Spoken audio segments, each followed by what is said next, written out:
Assalamualaikum warahmatullahi wabarakatuh. Perkenalkan, nama saya Nur Saada dari kelas 6C Manajemen Resiko.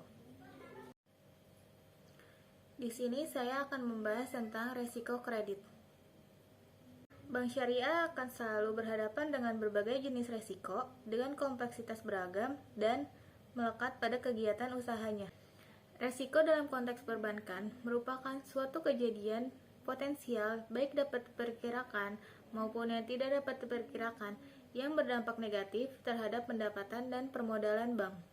Krisis finansial dunia yang terjadi mulai 2008 dan berlanjut hingga saat ini semakin menegaskan bahwa perlunya menerapkan manajemen risiko secara konsisten. Dibandingkan dengan krisis finansial 1998, dalam menghadapi krisis tahun 2008, perbankan Indonesia sudah lebih siap. Mekanisme yang terdapat pada perbankan syariah tidak dapat terlepas pada resiko dalam menjalankan roda usahanya. Pembahasan pertama yaitu pengertian resiko kredit. Menurut Hardanto, resiko kredit adalah resiko kerugian yang berhubungan dengan peluang gagal memenuhi kewajiban pada saat jatuh tempo.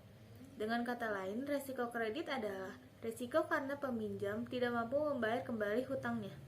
Resiko kredit akan terjadi bila mana pihak yang menerima kredit atau pembiayaan mengalami gagal bayar. Maka, pihak perusahaan yang memberikan pinjaman atau yang memberikan kredit akan mengalami kerugian seperti hutang dagang. Apabila pihak yang diberikan kredit mengalami gagal bayar, jika hal ini terjadi, maka pengusaha akan mengalami kerugian.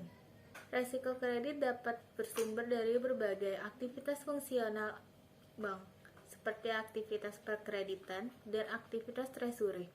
Pada aktivitas treasury, misalnya bank membeli obligasi korporasi, melakukan investasi dengan membeli surat berharga, melakukan pembiayaan perdagangan, baik yang tercatat dalam banking book atau dalam trading book. Risiko jadi semakin terlihat manakala perekonomian mengalami krisis.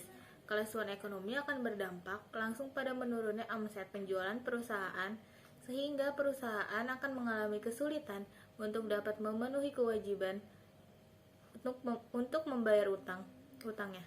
Tujuan mengelola risiko konsentrasi pembiayaan adalah untuk mencegah terjadinya risiko kredit, yakni antara lain: yang pertama, di mana risiko timbul akibat kegagalan dari pihak lain dalam memenuhi kewajibannya.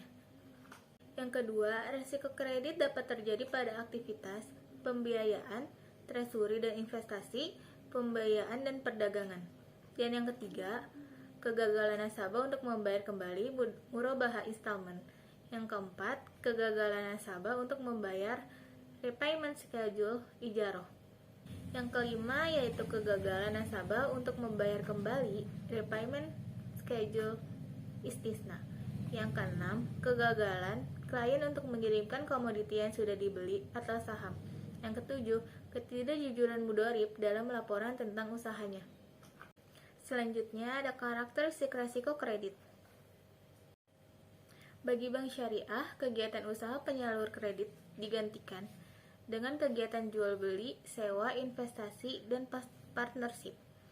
Manajemen risiko pembiayaan akan memilih karakteristik yang unik. Yang pertama, untuk transaksi murabahah. Bank syariah menghadapi risiko tidak dipenuhinya pembayaran yang telah diperjanjikan secara tepat waktu, sementara bank telah melakukan penyerahan barang. Yang kedua yaitu ba'al salam dan istisna. Bank menghadapi risiko kegagalan menyediakan barang dengan kualitas dan spesifikasi sesuai pesanan, atau gagal menyediakan barang tepat pada waktu yang telah disepakati. Yang ketiga yaitu untuk ijaroh. Bank menghadapi risiko rusaknya barang yang disewakan atau untuk kasus tenaga kerja yang disewa bank kemudian disewa kepada nasabah, timbul risiko tidak performanya pemberi jasa. Dan yang keempat untuk mudharabah. Bank sebagai sahibul mal menghadapi risiko ketidakjujuran mudharib.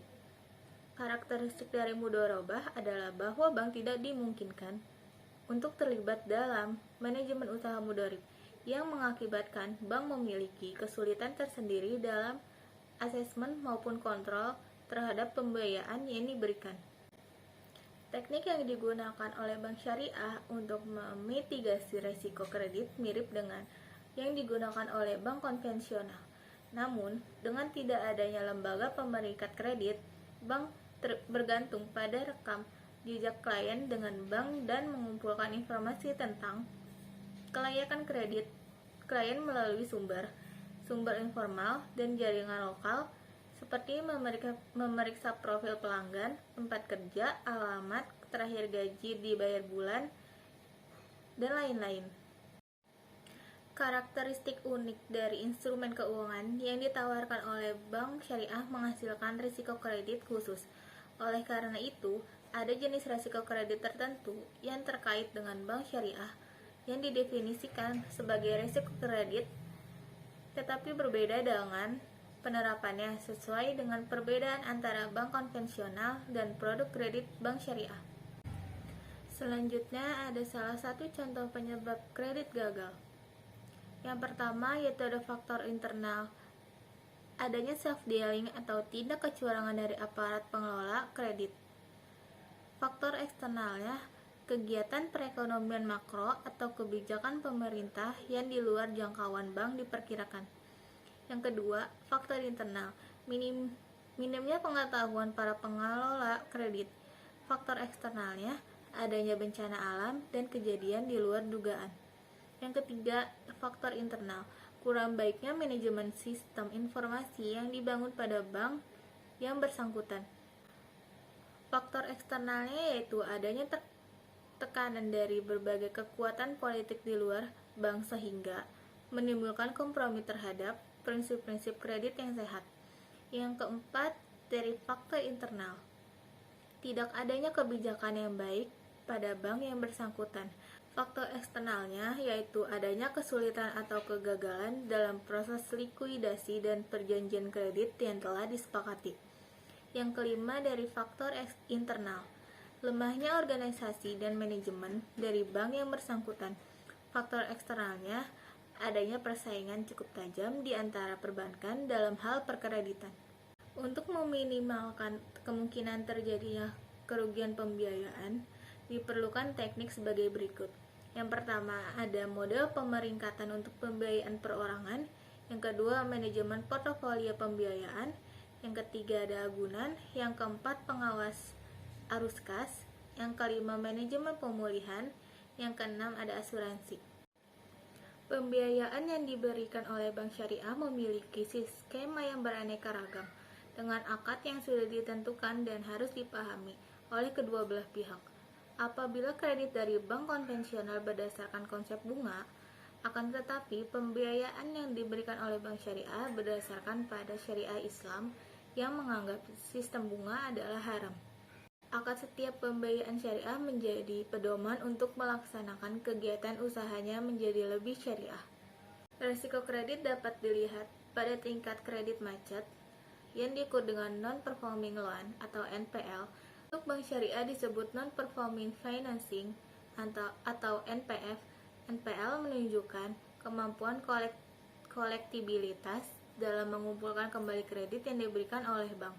NPL merupakan rasio jumlah kredit bermasalah dengan karakteristik kurang lancar, diragukan dan macet terhadap total kredit yang dikeluarkan bank, sehingga NPL mempunyai hubungan negatif dengan kredit yang ditawarkan.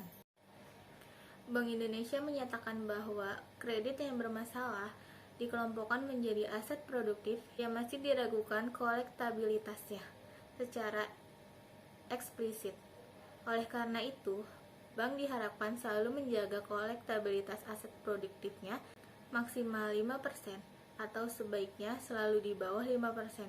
Hal ini dimaksudkan untuk tetap menjaga kepercayaan para deposan yang telah menitipkan dana kepada bank untuk dikelola dengan harapan mendapatkan keuntungan dalam bentuk bunga pada konsep bank konvensional. Sedangkan pada bank syariah mengharapkan dapat pengembalian berupa nisbah melalui kesepakatan. Ketika jumlah kredit yang bermasalah semakin besar, maka biaya penghapusan kredit yang tidak dapat ditagih juga akan semakin besar pula. Dengan demikian, faktor profitabilitas akan mengalami penurunan secara signifikan.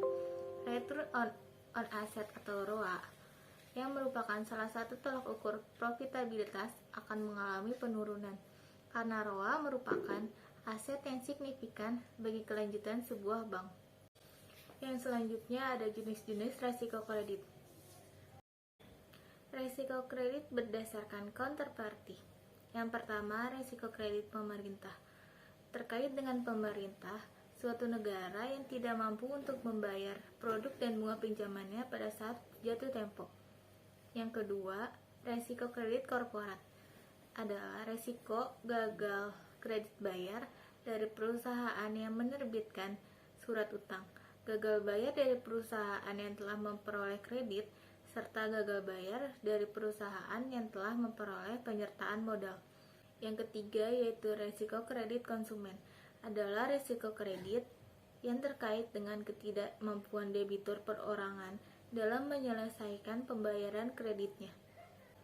Sekian video presentasi dari saya, kurang lebihnya mohon maaf. Wassalamualaikum warahmatullahi wabarakatuh.